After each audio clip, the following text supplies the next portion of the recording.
I woke up in a dimly lit room. I was tied up in a chair and I felt disorientated. I'm tempted to break out of the ropes, but I'm not strong enough to do that. After a minute, I heard a voice from the shadows and it said, well, if it isn't Gregory Heffley. I responded with, who the flip are you? Well, I'm glad you asked. The person then stepped out of the shadows and revealed himself to be Leland. Howdy, Greg. Out of all people to be involved with this, I did not expect Leland. I was angry, but I was more confused. Why out of all people would Leland be involved in this?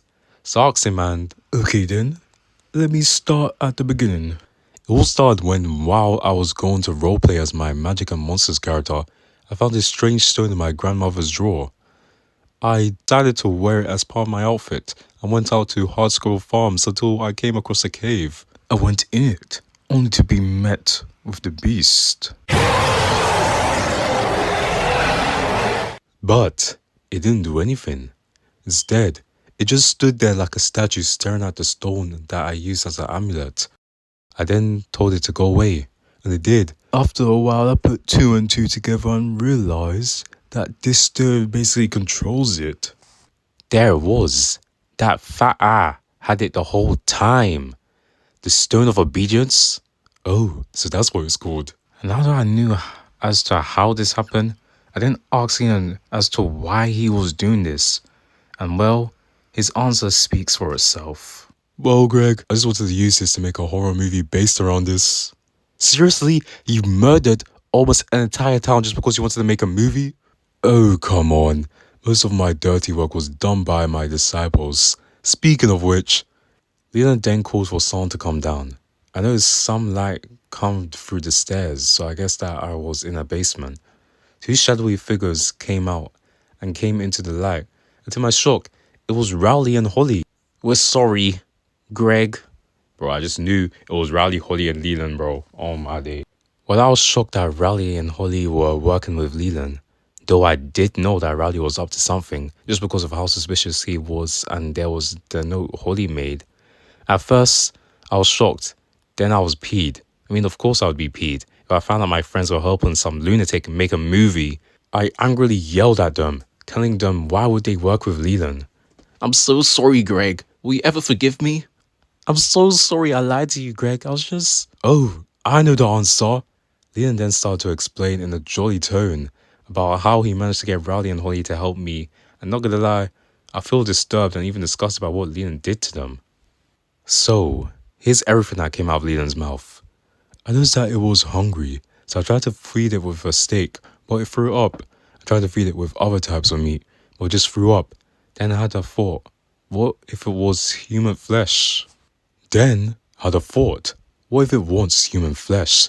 I would have kidnapped someone, killed them, and feed it to the beast, but I couldn't be bothered, so I got someone else to do it for me.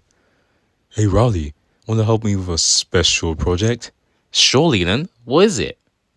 Now, Rowley is quite possibly the biggest pushover ever, so it was not hard to manipulate him into kidnapping someone, that being Bryce Anderson. However, as soon as Rowley found out what I was planning on doing, he immediately wanted to wussy out. Leland, this is so messed up. I don't want to do this anymore. Luckily, I managed to convince him to continue doing my dirty work by killing his parents in front of him. You want to work with me now, Rowley? Mom! Dad! If you're wondering what I did to the Jeffersons' bodies, then let's just say the beast had some dessert. As for why I roped Holly into this, it's because I had to figure out Manny was one of the people who summoned the beast. The beast told me that, by the way. And so I needed someone to distract you from digging deeper in this case. I remember that Rowley mentioned that you had a crush on Holly Hills, so that's who I chose. And so I approached her and told her about my deal with her. I did kind of tell her a little too much, but I had another way to convince her to be my disciple. You better do exactly as I say or you'll end up like your sister. You killed Heather? Unfortunately, she did absolutely nothing to stop you from stopping me. Though she did destroy just enough evidence, which means that there's a 99% chance I'll never be caught. Before hearing Leland's monologue, I was extremely peeved at Rowley and Holly for betraying me, but now I want to strangle Leland. However, as I was listening to that, I just sat there with a shocked expression on my face. Wow, Have I just been monologuing the entire time? Leland reached for his backpack and pulled out a gun and pointed it at me.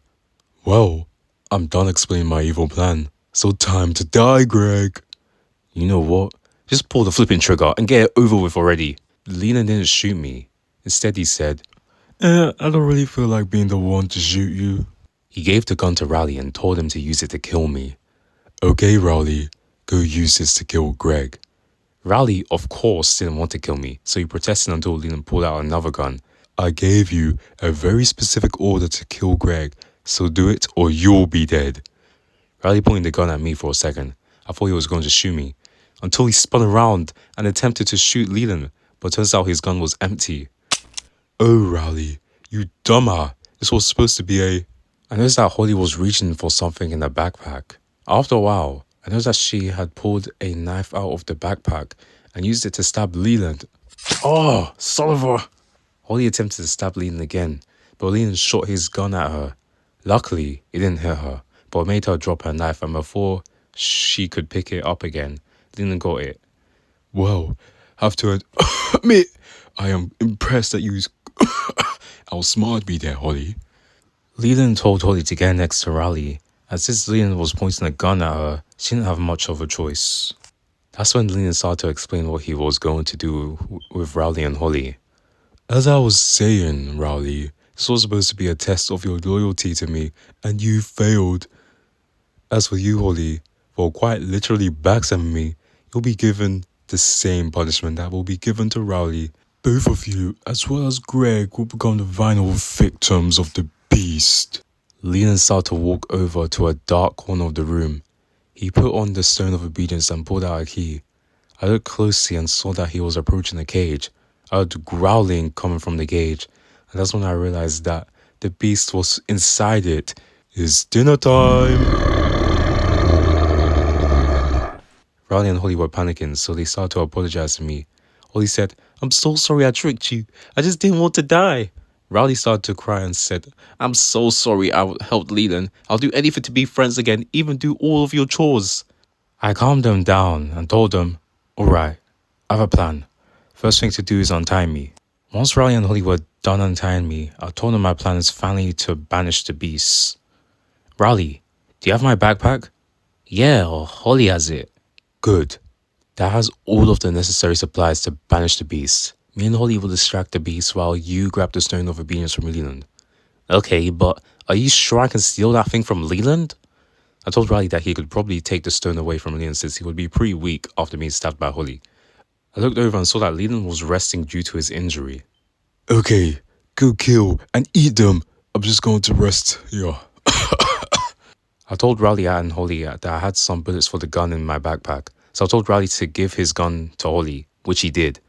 The beast started sprinting towards me, Raleigh and Holly, so Raleigh booked it while Holly was rummaging through my backpack to find a pack of bullets. Holly found them, loaded them into the gun and started firing on the beast. Holly unloaded the entirety of the gun onto the beast, but it had no effect on it. In fact, it didn't get stunned for even a second. The beast was about to bite off Holly's head, but luckily, I saved her just in time.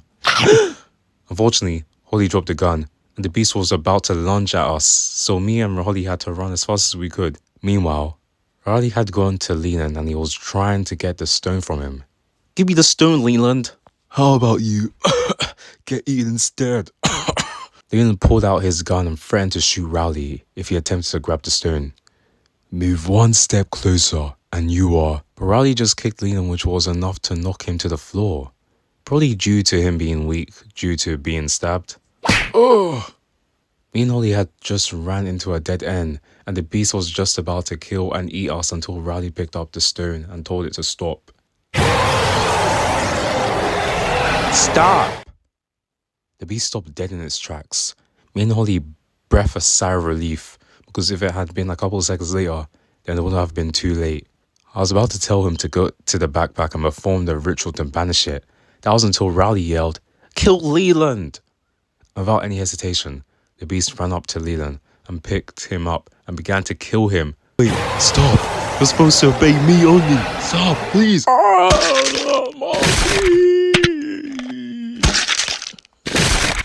I won't won't go into details to what happened to Leland, but let's say if I drew it, I'd probably throw up. Once it was done killing Leland, Riley used the stone again. This time he followed my plan. Stay perfectly still, and under no circumstances should you do anything to Greg. I went over to my backpack. I got the salt and book. I walked over to the beast, and I got a little scared that it was going to bite my head off, but luckily it didn't. I pulled out the circle of salt around the beast, and it started to look a bit shifty at me. Nonetheless, I finished making the circle of salt and began to read the incantation until the beast spoke to me. I see what you're trying to do, Greg. That gave me a mini heart attack, but luckily that was the only thing it said, so I continued with the ritual. But yeah, I figured out from last time from you guys, and then we know that the ritual's basically just sentences, reverse. So yeah, I'll just read them normally, then reverse it afterwards.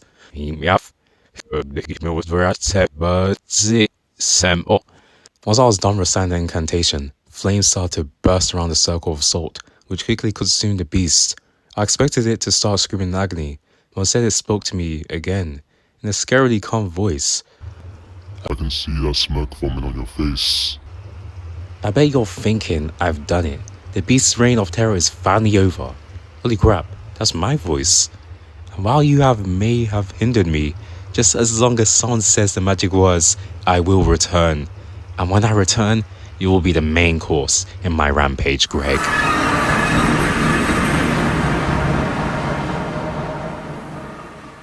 The flames went out. There was nothing besides a circle of salt. In fact, there wasn't even any burn marks left on the floor. After that was done, I just stood there for a minute. I didn't even breathe a sign of relief when the nightmare was finally over. I don't know if it was because of what the beast said before being banished back to the Netherrealm, or if it was something else. Eventually, Riley and Holly broke me out of the trance, but we all just stood there in an awkward silence until Holly finally spoke. So, what now? To be honest, she was right. I mean, should we tell the police or even anyone what had happened? But absolutely no one would believe us, and the mastermind behind this was reduced to nothing but a puddle of blood and guts all over the floor and wall. That's when Riley revealed something. Greg, remember when you were on Hardscrabble Farms and someone tried to kill you? Well, that was me, Greg. I was the person who tried to kill you. I didn't want to do it, but Leland forced me to do it. I had no choice. I'm so sorry for everything I've done, Greg. I deserve to run heck for eternity. That came as a shock, though, as I thought of it.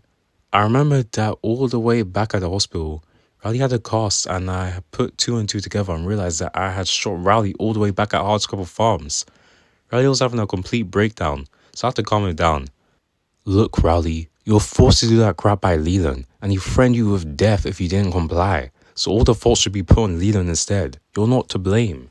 After I calmed down Riley, I'd thought about what he was going to do. After a minute, I had my decision. We'll tell no one about what happened. A couple of reasons why that was my final decision was because, firstly, absolutely no one would believe us, besides some crackheads. Even if I showed this journal to anyone, they would believe that I had gone insane. Another reason is because since Holly destroyed all the evidence, there's no way to prove the existence of the beasts. Yes, I do know that I have the book, but once again, people would just believe that it's just fake, and I'm sure as heck not going to give out a live demonstration just to prove it's not fake. I explained this to Riley and Holly, and they agreed with me, so we made a pact to keep this whole crap storm to ourselves. Then, all of us decided to clean up what was left of Leland and dispose of it. This is when I discovered that I was in Riley's basement the whole time. Just before I left, I decided to grab the book so it doesn't fall into the wrong hands. Meanwhile, Riley was going to keep the stone just in case something bad would happen. I said goodbye to Riley and Holly, and I went into the woods to think about everything that had happened. After a while, I knew what I was going to do. First, I burned the book that summoned the beast. The book was badly burnt, and while 1 or 2 pages survived, the pages on how to summon the beast was at least destroyed.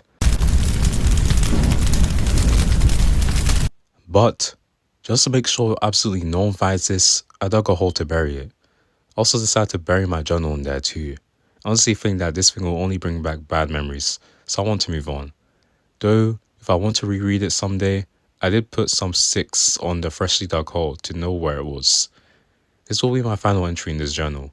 To anyone who finds this, if anyone does, I hope you only use his journal for good. So goodbye, journal. Forever. And that's the end, guys. Yeah, that was pretty good fanfic. Bro, we used to start rating the fanfics like at the end. Honestly, I'll give this one like a good 9 out of 10. The story is pretty good. The cons of this is just like this spag, but obviously that can improve over time. But other than that, everything was pretty good. I like the story. Yeah.